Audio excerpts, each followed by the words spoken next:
أعوذ بالله من الشيطان الرجيم. لقد رضي الله عن المؤمنين إذ يبايعونك تحت الشجرة فعلم ما في قلوبهم فأنزل السكينة عليهم وأثابهم فتحا قريبا ومغانم كثيرة يأخذونها وكان الله عزيزا حكيما.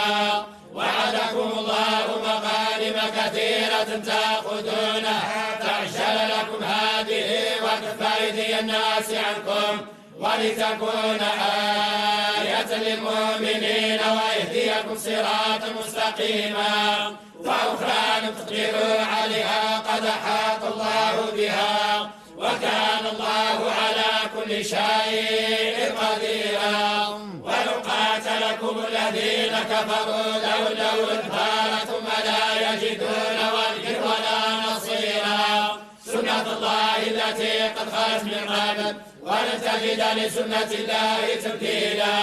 وهو الذي كف أيديهم عنكم وأيديكم عنهم ببطن مكة من بعد أن أظفركم عليهم وكان الله بما تعملون بصيرا. هم الذين كفروا وصدوكم عن المسجد الحرام والهدي معكوفا أن يبلغ محله